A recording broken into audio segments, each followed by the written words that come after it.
Okay, welcome class. Looking at rational exponents today. Now, rational exponents, this is new. This is different. This is a little challenging, but this is going to complete your understanding of what it means to take an exponent and apply it to a base. So when we talk about powers, there's always two parts to the power. There's the base, there's the exponent. So that's collectively what we mean when we say a power. Okay, and you've already learned some power rules. So I want you to, just for review, write out all the exponent laws that you've covered so far.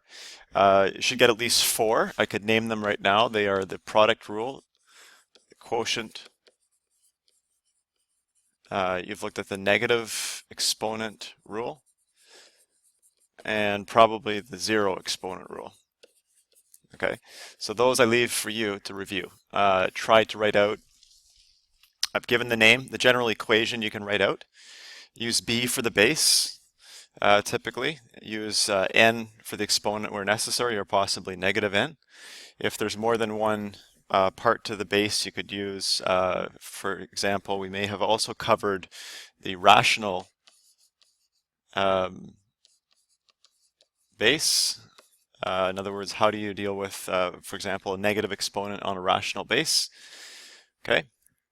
Today, we're looking at rational exponents. Okay, now remember, an exponential relation is one where the exponent is the variable. Okay, so we tend to think of b and n as both being maybe constant or both being variable, but typically b is constant and n varies. So here, what I want you to do is we're going to choose a particular value for b. I'm going to choose 3. Okay, and again here, reminding you that powers involve repeated multiplication. Okay, repeated multiplication. So when we consider the product rule, it's a straightforward rule, which just says we have so many factors. To give a numerical example, if we have 3 factors of 5 and multiply by 4 factors of 5, we end up with 7 factors of 5. It might also be a good idea in your review here to write out a numerical example. Okay. However, so these identical factors of a base. Okay. When we deal with rational exponents, we really can't break up whole factors and say, okay, well, we're going to multiply it a whole time and then a half of another time, and we'll just take part of the number. We have to take the whole base and repeatedly multiply it. So really, we lose sight of this definition of exponentiation as an operation. Okay, so exponentiation is an operation whenever we consider an exponent that's a fraction. So the solution we're going to get at is as follows. In activity A, let's first of all consider the simplest example that I can think of a rational exponent. We're going to use the rational exponent half. If you prefer, you can use the decimal form. Okay, so decide which form of the number you'll use, and we're going to write down the product b to the n times b to the n. So in this case, I've used 3, so I'm going to have 3 to the 0.5 times 3 to the 0.5. So what we end up with, of course, here is by the power rule, or product rule rather, 3 to the 1. Okay, so what we've just done is we've added our exponents as we're told to do by the product rule, and we end up with 3. Okay, now that's interesting because we know that there's another way that we can get the number 3. Okay, I'm going to repeat that below here because I was actually supposed to apply the product law in this step here. So I'm going to use the exponent half this time. And again, a half and a half is 1. So we still end up with the same result. Now the question I'm putting to you here is, would the result depend on b? You may have selected 2, or maybe you selected 10 as your base. Okay, maybe you selected a negative number. Maybe you started out with negative 4. Okay, and if you had done that, negative 4 bracket, we're applying an exponent of a half to the whole base, you'd find you'd still end up with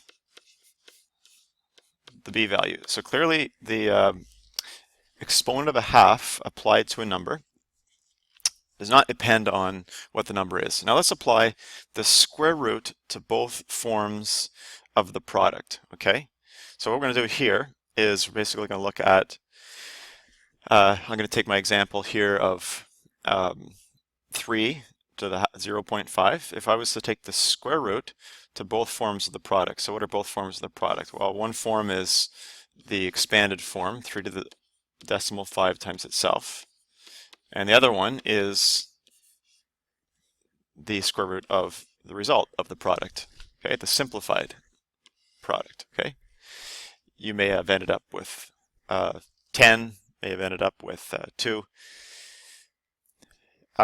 In this case, so we look at that and we say, okay, nothing special, except we've actually seen that the right side is the root of 3, but so is the left side, okay? Now, what that actually tells us is that that on the left side, the square root of a perfect square, in this case, I could write it this way, and maybe you can see that what we're actually doing is we're squaring 3 to the 0.5. Well, that's got to be 3 to the 0.5. When we square root a square, we get the value before it was squared. So what have we proven? We've proven that a number raised to the exponent 0.5 or 1/2 is the square root of that number. Okay, so we have now really discovered the meaning of the rational exponent 1 over n. Now, here we used n as 2. Okay,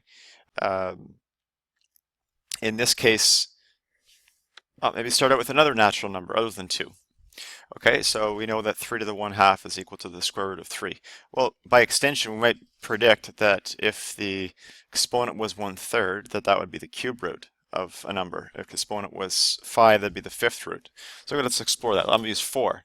So here, if I use the number 4, then my exponent is 1/4. And now we're instructed here to, using that same base as we did in activity A, write down a product in that form, which will simplify to b.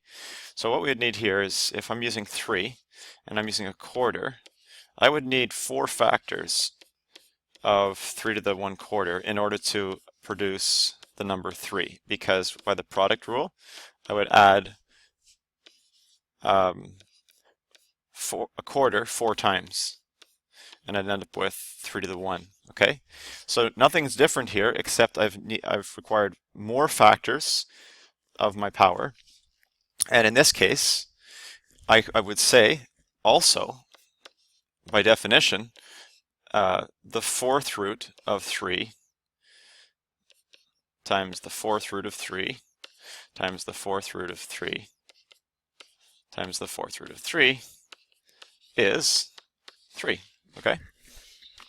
Okay, so putting it another way,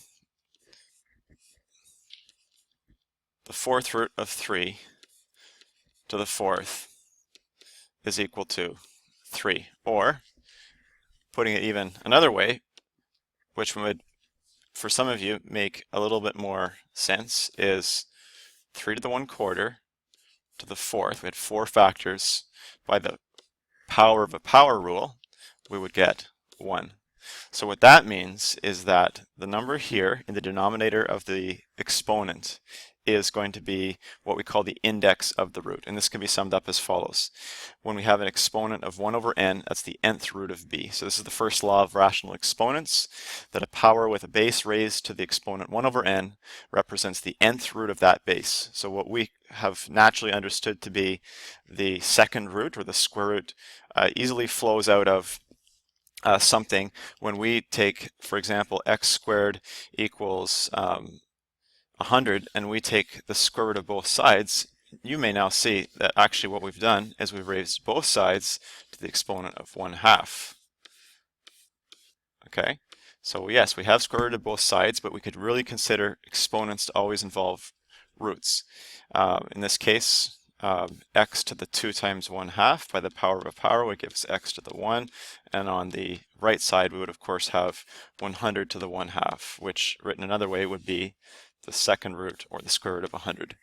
Okay, let's apply this right now in an application setting. Here we have an escape speed formula. So the escape speed is the upward speed needed for an object to escape the gravitational pull of some kind of stellar body, maybe a planet. Okay, so here the escape speed in meters per second is given by this formula, it's the square root of twice the universal gravitational constant times m, which I believe is probably the mass of the celestial body, and r would be, in this case, the radius of that body.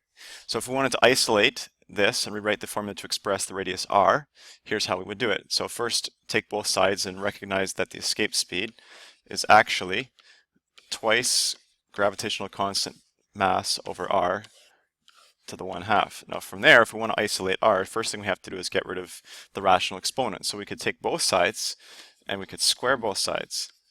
And by squaring it both sides, what we would see is that we're basically applying the power of a power rule. 1/2 times 2 is 1, so that gets rid of the rational exponent, and our exponent would now be 1, which is the value of that ratio. And then we'd have the escape speed squared. So from there, we should be able to isolate r. If we keep going, we would find that the cross multiplication might help us here, or we could take the reciprocal of both sides. And if we take the reciprocal of both sides, we would have the square of the escape speed equals the radius divided by twice constant times mass. And then from there, we could say that r is, by multiplying both sides by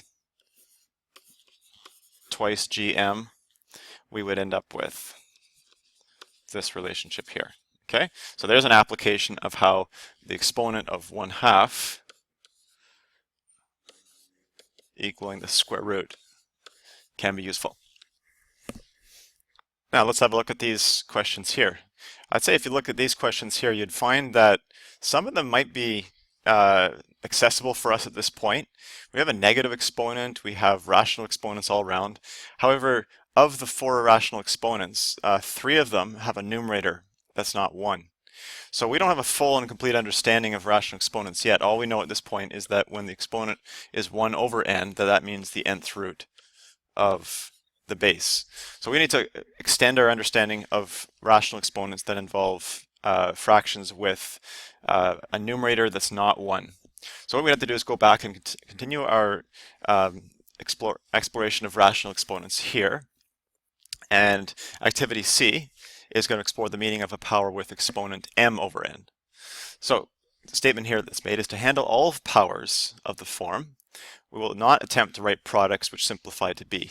Okay, what we're going to actually do is we're just going to use our existing knowledge of exponent laws. And this is a good practice in math, as you've already established some kind of a rule, such as the power of a power rule, or maybe the zero exponent rules, and you can use that to your advantage whenever you're trying to explore new rules. So if you go back to the review at the top of the previous page, well, that was this here. You should have at some point written out for the power of a power rule. Oh, I actually forgot that one also. Power of a power rule might have been something like this. If you have a base raised to some exponent m and you raise that to the exponent m, it's b to the m times n. Okay, so we're going to actually take advantage of this rule here in a slightly different way. Okay, so we're going to find and use an exponent law which will allow us to rewrite the rational exponent power b to the m over n. And in this case, we're going to use this hint, multiplication of fractions. So there are 2 forms that are possible. Both use the same approach. So let's try to write both of those forms. Well, what I want you to think about is, what are the 2 ways you can write the rational exponent m over n? Well, one would be m times 1 over n. And the other one is 1 over n times m. Now you may say that that's not very useful. I'd say it's not very useful unless we recognize that that rational exponent has a base on it. Okay, and what that means is that if we want to write it as first the base raised to the numerator of the exponent to the exponent 1 over n, that works. M times 1 over n would give us m over n. Or we could also write it as the base raised to the fraction 1 over n raised to the m. In that case, that's also equal to my rational exponent. Now let's go to the next part here. Using the forms above, express the power using a radical. So here's my 2 forms. Okay, so with the radical, we want to go to roots. So the first expression would be as follows. If we take repeated multiplication of our base and then we apply the rational exponent, this would be the nth root. Okay, and the second form, which sometimes students prefer, is take the base, and in this case, we're going to use the rational exponent first, then the repeated multiplication second. Now the advantage of this is that a rational exponent means a root, and roots typically make numbers smaller if the base is more than 1. So what this is going to do is going to take the nth root of b, then it's going to repeatedly multiply that. And so this one here is actually my favorite because what it does is it usually okay, I hope you're following so far. Now, this gets a little complicated, so what I think it would be a good idea for you to do at this point would be to look at some examples on pages 171, 173. Copy out at least one solution that shows each of these different laws in action. Okay, I'm going to go through some examples here as well, and we'll be able to see numerically simple examples that would require these laws. So let's look at the first one here, 27 to the 2/3. Now typically these questions are set up so you do not need a scientific calculator to determine the answer, which means most of the powers or the roots should involve what I'd call mental math. Okay, now you know, 243, you might think, okay, I don't know powers or roots of 243, but typically you can start with 1, 2, 3, work your way up and repeatedly multiply until you get the value. In this case, for example, 3 to the 5th is 243. So let's have a look.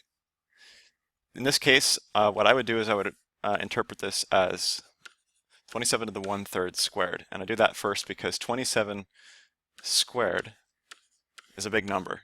Although 2 times 1/3 is the same as 1/3 times 2. I'm going to use the 1/3 as the first exponent. So that would be the third root, 27 all squared. Third root of 27 you should know is 3. 3 squared is 9. Okay. 125 to the negative 1/3. So in this case, first we have to do the negative exponent rule. So it's 1 over 125 to the 1/3. And that's just simply going to become 1 over the third root of 125. The third root of 125 you should know is 5. Okay. 1/16 to the negative 3/4. Okay, 1/16 to the negative 3/4. So again here, this involves the index of 4. First we're going to take the reciprocal of the base. The base is 1/16 to the positive 3/4. Don't make a mistake and flip or reciprocate your fraction. Negative exponents mean reciprocal roots. So we continue on here, we see that, okay, now in the denominator we have, in this case, how would you deal with this base? You got 1/16. Do you want to cube that or take the 4th root? So my preference would be to take the 4th root. And even though it's a fraction, okay, I'm going to see that it's still going to be manageable because we're trying to find a fraction. We'll call it 1 over d times 1 over d times 1 over d times 1 over d. So the 4th root would be some fraction that multiplies to give 1/16. So we see there that the d would have to be 2. So that means this is 1 over 2 cubed, which is 1/8. Now notice with the negative exponent, I didn't attempt to try to say that that's the 4th root of 1/16 to the negative 3. Now I could have, okay, if I had done that, I would have got 1/2. Okay. In this case, 1/2 to the negative 3. I see I made a mistake here, because as I'm working through this, 1/2 to the negative 3 would be 1 over 1/2 to the positive 3. And that would be 1 over 1/2 times 1/2 times 1/2, which is 1/8, which would be equal to 8. Now here I got 1/8, so where did I go wrong? If I trace this back and see where I went wrong, I had 1 over, a fraction. In the denominator, I had the 4th root of 1/16, which I said was 1/2, didn't I? And 1/2 cubed is 1/8, so I have 1 over 1/8, which is 8. Okay, so actually there are a couple ways we could access this. Now the negative exponent law that we looked at here, which says that, or sorry, the fractional exponent law which we looked at, which says that b to the m over n is equal to, let's say we use this version here.